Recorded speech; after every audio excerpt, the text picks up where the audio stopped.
देखो अभी मेरे पास क्वेश्चन है, एपी से क्वेश्चन है और क्वेश्चन यहां पे दिया हुआ है 3 नंबर आपको एपी में दिया हुआ है और 3 नंबर एपी में दिया हुआ है और उसमें एक अननोन क्वांटिटी एक्स है और यहां से आपको एक्स का वैल्यू निकालना है।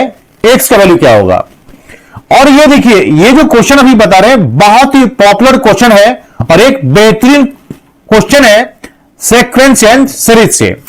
सबसे पहले देखिए यहां पे दिया हुआ है एक टर्म, यहां पे दिया हुआ है log 2 बेस 5।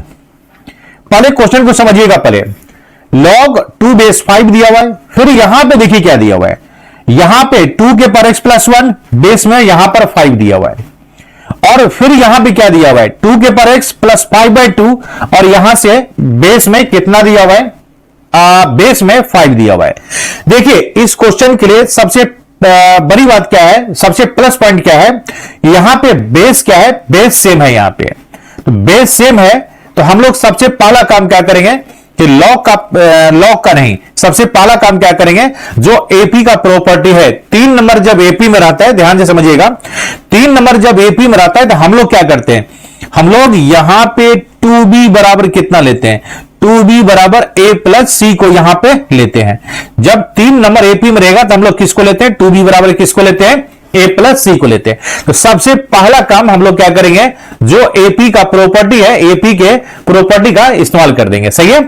अब देखिए इस प्रॉपर्टी का जब हम लोग इस्तेमाल करते हैं तो मेरे पास देखिए यहां पे क्या बनेगा, देखिए ये पहला टर्म ये a हो गया मेरे पास, ये मेरे पास b हो गया, तो 2b, तो क्या लिखेंगे 2b का जो वैल्यू लिखेंगे तो यहां भी कितना लिखेंगे 2 और b मेरे पास, यहां ध्यान से समझिएगा, b मेरे पास 5 हो गया और यहां पे 2 का पर x प्लस कितना हो गया 1 हो गया।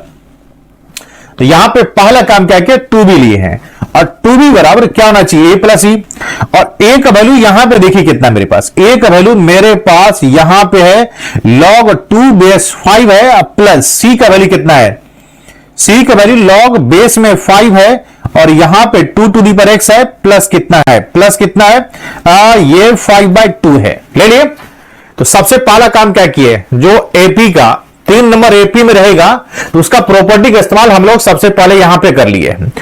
अब यहां पे क्या करेंगे, हम लोग log का प्रॉपर्टी इस्तेमाल करेंगे। तो यहां देखिएगा सबसे पहला काम क्या करेंगे, यहां पे देखिए 2 log बेस में 5 है 2x प्लस 1 है, तो इसको हम लोग क्या करते हैं, इसको हम लोग क्या करते हैं बेस में 5 ले लेते हैं और 2 टू दी पर x प्लस 1 ले लेते हैं और यहां पे क्या करते हैं स्क्वायर कर देते हैं। सही है। तो यहां पे log x to the power m log x का प्रॉपर्टी यहां पे हम लोग इस्तेमाल कर दिया। यहां पर देखिएगा log, यहां पे क्या होगी log m plus n log m into n, तो यहां पे देखिए कितना होगा log बेस 5 हो गया और यहां पे 2 हो गया और यहां पर कितना बनेगा 2 के पर x और यहां पर क्या बनेगा, यहां पर क्या बनेगा 5 बनेगा। अब यहां पे log का प्रॉपर्टी इस्तेमाल करने के बाद यहां पे आपके पास क्या बनेगा 2 टू दी पर x प्लस 1 का यहां पे होल स्क्वायर बनेगा, इधर कितना बनेगा बताइए, यहां बेस 5 है और यहां पर आपके पास 2 इंटू क्या बनेगा 2 के पर x बनेगा एंड 5 बाई क्या बनेगा 5/2 बनेगा।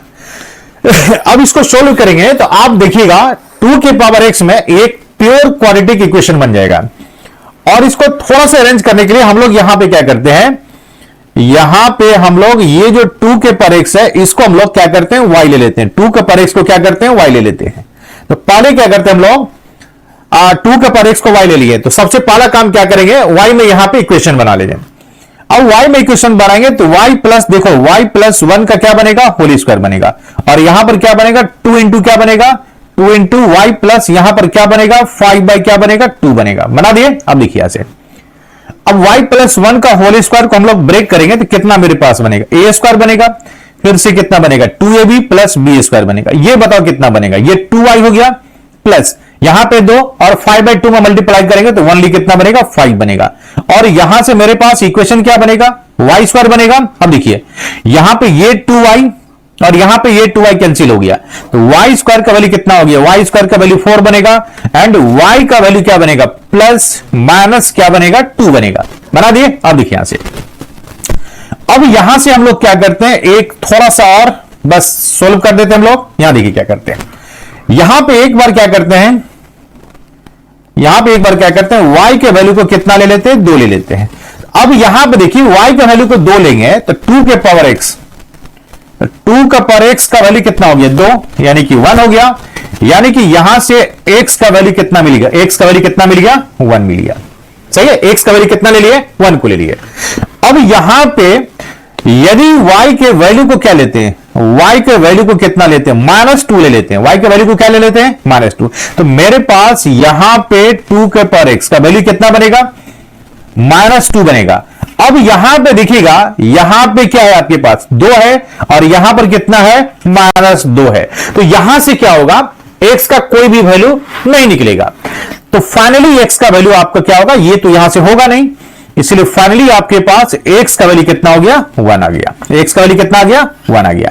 तो आप देखिएगा यहां पे ऑप्शन में आपके पास दिया हुआ है, यदि यहां पे ये तीनों नंबर एपी में रहेगा तो x का वैल्यू कितना बनेगा, 1 बनेगा। तो यहां से आपके पास क्या बनेगा, यहां से आपके पास ये पहला आंसर हो गया। क्लियर हो गया। तो उम्मीद करते हैं जो भी इस वीडियो को देख रहे हैं ये क्वेश्चन आपको, आप सभी को जरूर समझ में आया होगा। क्लियर हो गया। ये था सीक्वेंस सीरीज से एक बेहतरीन क्वेश्चन था। अब अगला क्वेश्चन चलते हैं, देखते हैं मेरे पास अगला क्वेश्चन क्या है। तो देखिए अगला क्वेश्चन मेरे पास है, आप समझिए बात को। सबसे पहले यहां पे क्वेश्चन को ले लिए हम लोग। देखिए अगला क्वेश्चन मेरे पास यहां पे है, देखिए समझिए पहली बात को। देखिए क्वेश्चन यहां पे आपको दिया हुआ है, देखिए यहां पे दिया हुआ है, यहां पे sum of n term of AP कितना दिया हुआ है, ये आपको दिया हुआ है। यानी कि देखिएगा एसएन का वैल्यू आपको कितना दिया हुआ है, एसएन का वैल्यू आपको दिया हुआ है 2n, अब प्लस कितना दिया हुआ है, 3n स्क्वायर, 3n स्क्वायर, ये आपको एसएन का वैल्यू दिया हुआ है। किसका वैल्यू चाहिए, देन द आरएथ टर्म पूछ रहा है आपसे, आरएथ टर्म कितना होगा। तो आरएथ टर्म निकालने के लिए सबसे पहले टीएन टर्म निकाल लेते हैं। अब जब एसएन दिया रहेगा तो टीएन निकालने के लिए आपको हम फॉर्मूला आपको बता चुके हैं, ऑलरेडी डिस्कस कर चुके हैं। देखिएगा तो टीएन बराबर, पहले टीएन निकल जाएगा और टीएन जब निकलेगा तो एसएन निकल जाएगा। यहां सबसे पहला काम क्या करो, टीएन निकालो। और टीएन का फॉर्मूला क्या होता है, एसएन होता है माइनस कितना होता है, एसएन -1 होता है। तो यहां पे बताओ टीएन, एसएन कितना होगा, एसएन का वैल्यू आपको दिया हुआ है 2n प्लस कितना दिया हुआ बताइए, यहां पे 3n स्क्वायर, ये हो गया एसएन का वैल्यू। अब माइनस एसएन -1, और एसएन -1 में क्या करेंगे, जहां जहां एन है वहां कहां पर रख देना है आपको, n-1 को रख देना है। यहां देखिए 2 हो गया। अब यहां पे एसएन -1 का वैल्यू रखेंगे तो यहां पे n-1 होगा। अब प्लस यहां पे 3 होगा n स्क्वायर, यानी कि n-1 का क्या होगा, होल स्क्वायर होगा। अब देखो इसको यदि सोल्व करते हैं तो मेरे पास यहां पे देखो कितना होगा, 2n बनेगा प्लस कितना बनेगा, यहां पे 3n स्क्वायर बनेगा। थोड़ा सा और इसको सिंप्लीफाई कर देते हैं, ये देखिए कितना बनेगा, ये तो 2n बनेगा -2 बनेगा। और यहां पर देखिएगा n स्क्वायर यानी क्या बनेगा, 3n स्क्वायर माइनस 2ab, तो 2ab तो 6n बनेगा। अब प्लस यहां पे कितना बनेगा, 3 बनेगा। अब यहां पे ब्रैकेट को हम लोग तोड़ देंगे, देखिए कितना बनेगा, 2n बनेगा, यहां पे 3n स्क्वायर बनेगा, माइनस फिर से 2n बनेगा, प्लस क्या बनेगा, 2 बनेगा, माइनस में क्या बनेगा, 3n स्क्वायर बनेगा, प्लस क्या बनेगा, 6n बनेगा, और माइनस क्या बनेगा, 3n बनेगा। तो मेरे पास यहां पे tn का वैल्यू देखिए क्या मिलेगा। तो tn निकालने के लिए सबसे पहला यहां 3n स्क्वायर कैंसिल कर दिए, इसको और इसको कैंसिल कर दिए। तो अब मेरे पास देखिए क्या बच गया, 6n, यहां पे 6n, यहां पे 6n और +2 और -3 कितना हो गया, -1। यहां पे tn का वैल्यू निकल गया। अब हमको चाहिए किसका वैल्यू, tr का वैल्यू चाहिए। तो tr का वैल्यू तो कितना बनेगा, 6r माइनस क्या बनेगा, 6r माइनस कितना बन जाएगा आपके पास, 6r -1 बन जाएगा। तो 6r -1 जब आपको एसएन दिया रहेगा तो देखिए यहां पे आपके पास पहला ऑप्शन आपको यहां पे सॉल्व कर रहा है। तो ये आपके पास समेशन से एक बहुत ही बेहतरीन सा एक समेशन से यहां पे आपके पास क्वेश्चन था। सही है। अब देखिए अगला क्वेश्चन यहां से हम लोग लिए चलते हैं और देखते हैं मेरे पास अगला क्वेश्चन क्या है। देखिएगा अगला क्वेश्चन मेरे पास है, सबसे पहले क्वेश्चन को यहां पे थोड़ा सा अरेंज कर लेते हैं, क्वेश्चन को थोड़ा सा अरेंज कर लेते हैं। अब यहां पे क्वेश्चन को देख सकते हैं, क्वेश्चन आपको यहां पे क्या क्या दिया हुआ है। क्वेश्चन सबसे पहले दिया हुआ है, देखिएगा क्वेश्चन आपको दिया हुआ है, समझिए पहली बात को, क्वेश्चन दिया हुआ है A1 A2 A3 dot dot are in AP, मतलब कोई नंबर है आपके पास एपी में दिया हुआ है। और इसके बाद देखिएगा यहां पे दिया हुआ है A1 plus A7 plus A16 का वैल्यू कितना दिया हुआ है, 40 दिया हुआ है। अब ये जो वैल्यू आपके पास दिया हुआ है इसको थोड़ा सा अरेंज कर लेते हैं, क्या क्या दिया हुआ है देखिएगा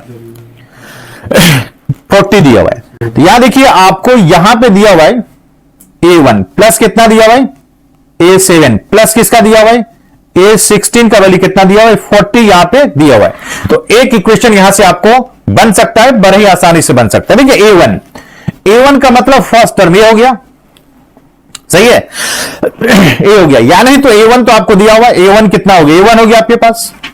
A7 क्या कितना बनेगा, A1 प्लस क्या बनेगा 6D बनेगा, प्लस क्या बनेगा A1 प्लस कितना बनेगा 15D1 का वैल्यू कितना हो गया 14। यहां देखिएगा यहां पे ये वाला फॉर्मूला यूज कर दिया, Tn बराबर कितना A प्लस कितना n-1 इंटू डी, ये वाला फॉर्मूला का यूज कर दिया nth टर्म का। अब यहां पे हम लोग देखते हैं, देखिए यहां पे A1, यहां पे A1 और यहां पर A1, ये कितना हो गया 3A1 का प्लस कितना होगा यहां पे 6D1 6D और 5 यहां पे D1 नहीं है, D है 15D, 15 प्लस 6 कितना हो गया, यानी कि 21D का वैल्यू कितना हो गया आपके पास, यहां पे कितना हो गया 40 मिल गया, कितना मिल गया 40 मिल गया। तो अब यहां पे देख सकते हैं एक इक्वेशन यहां से आपके पास 3D1 प्लस 21D का वैल्यू कितना मिल गया 40 मिल गया, क्लियर हो गया। अब देखिए समझ सकते हैं, चाहिए S15 का वैल्यू चाहिए, किसका वैल्यू चाहिए, तो n/2 15 क्या करेंगे 2 करेंगे इंटू 2a यानी कि 2A1 प्लस कितना बनेगा 2A1 plus n-1 into D, तो यहां पे क्या बनेगा 14, क्या बनेगा यहां पे 14D का वैल्यू, इसका वैल्यू चाहिए। अब यहां पे आप देख सकते हैं यहां पे 15 बाई कितना हो गया 2, और यहां से 2 को कॉमन निकालेंगे कितना बचेगा A1 प्लस क्या बनेगा 7D बनेगा, ये दो क्लियर हो गया। अब थोड़ा सा यहां पे अरेंज कर सकते हैं, तो यहां पे ध्यान से देखिएगा A1 का वैल्यू तो A1 हो गया, A7 का वैल्यू क्या होगा A1 प्लस 6D होगा, ये भी सही है। और यहां पे A16 A1 plus 15D n-1 into D, यहां पे A1 3A1 और यहां पे D कितना हो गया, D कितना हो गया आपके पास। अब यहां देखिए ये सही है, यहां से क्या करते हैं 3 को जब कॉमन निकालेंगे तो मेरे पास A1 प्लस कितना बनेगा, यहां पे 21 है तो 7 क्या बनेगा 7D का वैल्यू कितना बनेगा 40 बनेगा। और यहां से क्या देख सकते हैं, तो A1 प्लस यहां पर 7D का वैल्यू कितना बनेगा 40 बाई क्या बनेगा 3 बनेगा। यहां से एक वैल्यू आपके पास, यहां से एक वैल्यू आपके पास यहां से मिली, आपको एक वैल्यू आपके पास मिल गया। अब यहां पे S15 निकालने के लिए यहां से क्या करना पड़ेगा आपको, समझिए पहली बात को, यहां पे 15 हो गया यहां देखिए A1 प्लस 7D का वैल्यू कितना हो गया 40 बाई 3 हो गया। यहां से 3 5 या 15 हो गया, तो यहां पे S15 का वैल्यू कितना हो गया 200, ये हो गया। अब देखते हैं यहां पे ऑप्शन कौन सा आपके पास है S15 यानी कि सम ऑफ 15 टर्म 200 200, ये क्या हो गया आपका 200 हो गया, यानी कि ऑप्शन नंबर कितना हो गया आपके पास से मिल गया, क्लियर हो गया। अब देखिए यहां से अब हम लोग यहां से अगला क्वेश्चन चलते हैं, अगला क्वेश्चन यहां से देखते हैं।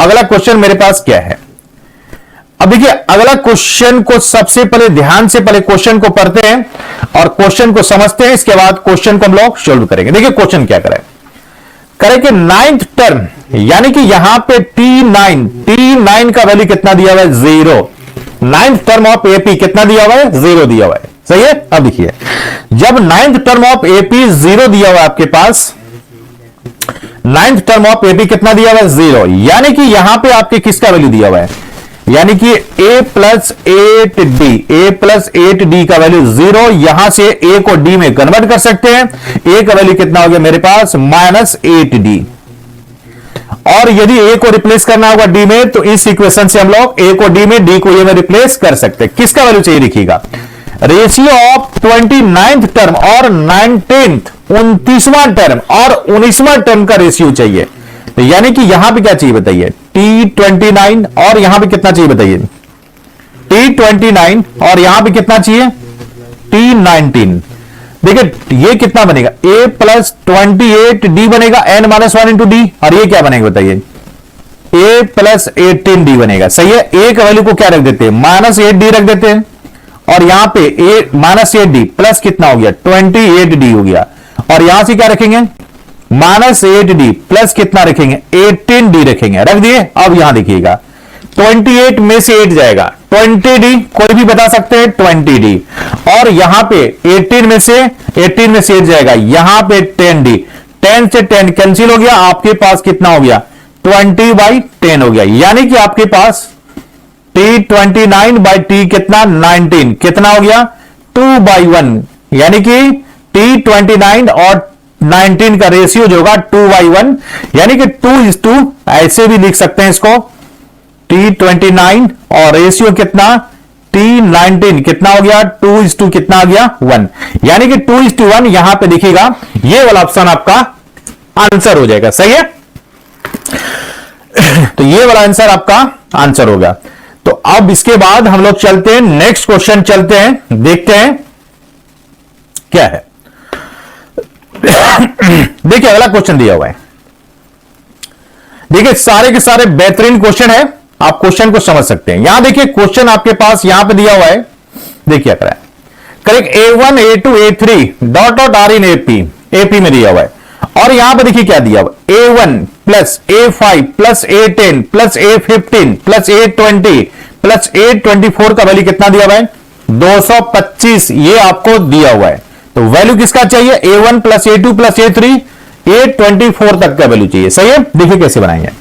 देखिए पहला कंडीशन से क्या करेंगे, यहां पे इस कंडीशन का इस्तेमाल करेंगे a1, पहला टर्म a1। तो देखिएगा हम लोग जो सम निकालते हैं, सम निकालने के लिए भी फॉर्मूला का इस्तेमाल करते हैं, s बराबर क्या इस्तेमाल करते हैं n/2, और a plus L, a plus क्या यूज करते हैं l यूज करते हैं, ये फॉर्मूला यूज करते हैं। यहां देखिएगा n/2, यहां देखिएगा a1 यानी कि एक टर्म, दूसरा टर्म, तीसरा, चौथा हो गया, पांचवा हो गया, और ये 6 टर्म हो गया। तो टोटल कितना टर्म दिया हुआ है 6 टर्म दिया हुआ है। तो इसको क्या करेंगे 6/2 करेंगे। पहला टर्म मेरे पास कितना हो गया a1 हो गया, और लास्ट टर्म कितना होगी बताइए a24, इसका वैल्यू कितना दिया हुआ, इसका वैल्यू कितना दिया हुआ, इसका वैल्यू 225 दिया हुआ है, दिया हुआ है। अब देखिए ऐसे जब इसका वैल्यू 225 दिया हुआ है तो ये क्या बनेगा 3 बनेगा। अब a1 को तो a1 रहने देते हैं, 24 को क्या लिखेंगे a1 प्लस 23 क्या लिखेंगे d का वैल्यू कितना हो गया 225 हो गया। अब यहां पर देखिए ये 3 हो गया, और ये कितना होगा 2a1 और प्लस 23 कितना हो गया ये 69 d का वैल्यू कितना मिल गया आपके पास 225 मिल गया। अब यहां पे देखते हैं, यहां पे अब हम लोग देखते हैं, थोड़ा सा कैंसिल कर देते हैं। यहां पे देखिए यहां पे 3 है, यहां पे 2 2 5 है, 225 है, तो 3 7 जा 21 हो गया, और यहां पे 75 हो गया, यानी कि आपके पास यहां पे 2a1 प्लस 69d का वैल्यू कितना हो गया 75 हो गया।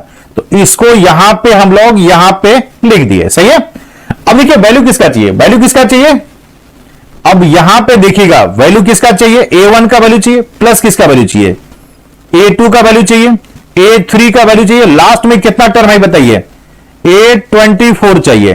तो इसका वैल्यू क्या निकालेगा टोटल 24 टर्म हो गया, n/2 हो गया। यहां पे क्या हो गया a1 प्लस लास्ट टर्म कितना हो गया a24, इसका वैल्यू चाहिए 24 हो गया। तो अब यहां पे देखते हैं हम लोग, ध्यान से समझिएगा, अब यहां पे देखते हैं कि 24/2, यहां पे ये 24/2, ये वाला 24/2 कितना लिखेंगे इसको 12 लिखेंगे, क्या लिखेंगे 12 लिखेंगे। अब देखिए a1, तो a1 को हम लोग तो a1 ही रहने देते हैं, 24 को क्या लिखेंगे a1 प्लस 23d लिखेंगे। सही है, अब देखिए ये कितना हो गया 12 हो गया, और यहां ब्रैकेट के अंदर कितना होगा 2a1 प्लस कितना बनेगा आपके पास 2a1 प्लस 23, यहां पर क्या मिलेगा d मिलेगा। अब आपको देखना है मेरे पास वैल्यू किसका किसका दिया हुआ है, तो वैल्यू आपको दिया हुआ यहां पे 2a1 प्लस 20। तो थोड़ा सा यहां पे हम लोग चेक कर लेते हैं, ये पहला जो कंडीशन दिया हुआ है, और आपके पास a1 टोटल टर्म कितना हो गया आपके पास 1 2 3 4 5 6, सही है 225 दिया हुआ है। तो n/2, तो 6/2, पहला टर्म कितना a1 प्लस 24 हो गया, ये भी सही है, पहला टर्म प्लस अंतिम का टर्म हो गया, a1 हो गया और ये 23, तो आपके पास वैल्यू कितना आ गया, आपके पास 2a1 प्लस 23। तो यहां पे आपको थोड़ा सा देखना पड़ेगा, कैलकुलेशन मिस्टेक है, कहां पे कैलकुलेशन मिस्टेक है ध्यान से देखिएगा। 23, देखिए यहां पे कैलकुलेशन मिस्टेक है आपके पास, जब 3 से यहां पे कैंसिल कर दिए तो 2a1 यहां तो सही हम लोग लिखे हैं, लेकिन यहां पे आपके पास क्या बनेगा, ये जो टर्म आपके पास है यहां पे देखिएगा, ये 23, तो ये यहां से कट करके आपके पास क्या बनेगा, 23 ही रहेगा, और ये भी आपके पास क्या रहेगा, 23 रहेगा, यानी कि 2a1 प्लस 23 का वैल्यू 75 हो गया, और यहां से 12 और इसका वैल्यू कितना हो गया, 75 हो गया। अब यहां से 75, यहां से 75 को 12 से मल्टीप्लाई कर सकते हैं, ये आपका कितना हो गया 150, और ये कितना हो गया 75, तो ये कितना हो गया आपके पास 75 हो गया। तो यहां से थोड़ा सा कैलकुलेशन इसको कर लीजिए बढ़िया से, देखिए यहां से आपके पास 75 हो गया, आपके पास 75 हो गया, और यहां पे 12 हो गया, ठीक है, 0 150 हो गया, और ये 5 होगा, ये 7 हो गया, यानी कि 0 0 9, यानी कि इसको मल्टीप्लाई करोगे तो आपके पास कितना बनेगा, 900 बनेगा, कितना बनेगा 900। तो देखिए 900, ये आपके पास ऑप्शन क्या हो गया, आपके पास डी हो गया। तो यहां वाले टर्म में थोड़ा सा आप लोग सिंप्लीफाई कर लीजिएगा। अब देखते हैं अगला क्वेश्चन मेरे पास क्या है, क्वेश्चन को ले लेते हैं, देखिएगा क्वेश्चन को ले लेते हैं। अब देखिए यहां पे एक बहुत ही बेहतरीन क्वेश्चन आपके पास है। क्वेश्चन को सबसे पहला काम क्या करते हैं, यहां पे क्वेश्चन को समझ लेते हैं। देखिए क्वेश्चन क्या दिया हुआ है, ये क्वेश्चन देखिए जीपीसी दिया हुआ है, यहां पे एक्स का वैल्यू समझिए, एक्स का वैल्यू क्या दिया हुआ है, देखिए एक्स का वैल्यू समेशन ऑफ, यहां पे साइन थीटा दिया हुआ है, क्या दिया हुआ है साइन थीटा, और यहां पर पावर 2n दिया हुआ है, और n का वैल्यू देखिएगा 0 से लेकर के इंफिनिटी तक दिया हुआ है। तो पहला करते क्या है, यहां से क्या करते हैं हम लोग, यहां से सीरीज को बना लेते हैं। तो देखिए n का वैल्यू 0 से यहां पर इंफिनिटी है, तो यहां पे क्या होगा बताइए, n का वैल्यू 0 to 1, और यहां क्या बनेगा बताइए साइन थीटा, साइन थीटा क्या बनेगा स्क्वायर बनेगा, एक रखेंगे तो, दो रखेंगे तो क्या बनेगा साइन थीटा पावर 4 बनेगा, और इसी तरह से अप टू कहां तक चला जाएगा, अप टू इंफिनिटी तक चला जाएगा। तो sum of infinite term of GP यहां से मिल गया, तो आपके पास एक्स का वैल्यू क्या बनेगा, sum of infinite term of GP 1/1 minus R, और इसका कॉमन रेशियो कितना बनेगा, साइन स्क्वायर क्या बनेगा थीटा बनेगा, सही है। तो देखिएगा एक्स का वैल्यू कितना बन गया 1 minus sign square theta cos square theta, यहां पे कितना हो गया कॉस स्क्वायर थीटा। तो यहां से ध्यान से समझिएगा, यहां से एक्स का वैल्यू कितना हो गया 1/cos स्क्वायर थीटा। इसी तरह से y का वैल्यू यहां निकालते हैं, तो y का वैल्यू देखिए कितना दिया हुआ है, y का वैल्यू यहां पे साइन थीटा है, यहां पे cos थीटा है, तो सीरीज में कन्वर्ट कर देते हैं, 1 कितना बनेगा बताइए 1/cos थीटा का होल स्क्वायर हो गया, यहां पर क्या बनेगा cos थीटा का पावर 4 बनेगा, और इसी तरह से ये चला जाएगा, ये भी up to infinite number of term तक चला जाएगा। तो इसका वैल्यू क्या बनेगा y बराबर इसका वैल्यू क्या बनेगा 1 क्या बनेगा 1 माइनस कॉस स्क्वायर थीटा, तो क्या बनेगा y का वैल्यू कितना बन गया 1/1 माइनस कॉस स्क्वायर थीटा कितना हो गया साइन स्क्वायर थीटा हो गया। तो यहां से मेरे पास y का वैल्यू बन गया, तो यहां से देखिएगा x का वैल्यू, और यहां से किसका वैल्यू y का वैल्यू बन गया। अब आपको वैल्यू किसका निकाला ध्यान से समझिएगा, अब जो वैल्यू चाहिए हमको, अब जो वैल्यू चाहिए ध्यान से समझिए, वैल्यू चाहिए समेशन ऑफ साइन थीटा, यहां पे डायरेक्ट लिख देते साइन थीटा, और यहां पे कॉस थीटा होल के पावर यहां पे कितना दिया हुआ है 2n, और n का वैल्यू दिया हुआ है कहां से कहां तक दिया हुआ है 0 से लेकर के इंफिनिटी तक दिया हुआ है। तो इसका सीरीज क्या निकलेगा, n की जगह पर 0 1 बनेगा, फिर क्या बनेगा बताइए साइन थीटा कॉस थीटा का क्या बनेगा होल स्क्वायर बनेगा, फिर से क्या बनेगा फिर से sine theta cos theta power क्या बनेगा पावर 4 बनेगा, इसी तरह से अप टू ये बढ़ता चला जाएगा। अब यहां से इसको हम लोग कन्वर्ट करते हैं, तो 1 क्या बनेगा 1 माइनस क्या बनेगा साइन थीटा कॉस थीटा का क्या बनेगा, होल स्क्वायर बनेगा। क्योंकि देखिए इसका पहला टर्म तो ये हो गया, कॉमन रेशियो कितना हो गया, sign square theta cos square theta हो गया। अब यहां पे देखिए वैल्यू किसका चाहिए, तो वैल्यू आपको चाहिए किसका चाहिए, इसका वैल्यू चाहिए, सही है। अब देखिए यहां से इसका वैल्यू निकालने के लिए यहां पे थोड़ा सा हम लोग ले लेते हैं, देखिएगा यहां से थोड़ा सा हम लोग ले लेते हैं, तो थोड़ा सा हम लोग यहां पे इसको कैलकुलेट कर लेते हैं। कैसे कैलकुलेट कर देंगे, देखिए यहां से इसको कैलकुलेट करने के लिए हम लोग सबसे पहला काम क्या करते हैं, देख लीजिएगा सबसे पहला काम क्या करते हैं, देखिएगा यहां से देखिए कितना हो गया 1, देखिएगा 1 माइनस यहां देखिए साइन थीटा कॉस थीटा, इसको हम लोग क्या कर सकते हैं, साइन स्क्वायर थीटा और कॉस स्क्वायर थीटा कर दिए। अब यहां पर देखिए 1 हो गया, 1 माइनस यहां देखिए साइन स्क्वायर थीटा, और साइन स्क्वायर थीटा का वैल्यू 1 बाई वाई बनेगा, तो 1 बाई क्या बनेगा Y square, cos square theta का वैल्यू क्या बनेगा, ये बनेगा। यानी कि एलसीएम लेंगे तो एक्स स्क्वायर वाई स्क्वायर ऊपर चला जाएगा, और यहां भी कितना बनेगा आपके पास, X square Y square minus 1 बनेगा। तो अब यहां से देख सकते हैं, नहीं देखिएगा थोड़ा सा यहां पे देखिए फिर से हम लोग गलती कर दिए, गलती यहां पे ये किए हैं, तो हम लोग क्या किए हैं, हम लोग को यहां पे साइन स्क्वायर कॉस स्क्वायर का वैल्यू देना है, किसका वैल्यू देना है, साइन स्क्वायर कॉस स्क्वायर का वैल्यू देना है। तो करना क्या है, यहां से समझिए पहली बात को, देखिए यहां से करना क्या है आपको, थोड़ा सा यहां पे चेंज कर लीजिए, देखिए साइन स्क्वायर, तो साइन स्क्वायर का वैल्यू कितना बनेगा मेरे पास, साइन स्क्वायर का वैल्यू 1 बाई 1 माइनस वाई बनेगा, क्योंकि यहां पे साइन स्क्वायर थीटा है, और कॉस स्क्वायर थीटा का वैल्यू क्या बनेगा 1 बाई एक्स बनेगा। एलसीएम लेंगे तो ये एक्स वाई यहां पर आ गया, और यहां पे मेरे पास एक्स वाई माइनस क्या बनेगा 1 बनेगा। तो अब यहां से ऑप्शन को देखिए X Y divided by X Y minus 1, ये ऑप्शन नंबर कितना हो गया, बी आपके पास हो गया, सही है। तो चलिए अगला क्वेश्चन चलते हैं हम लोग।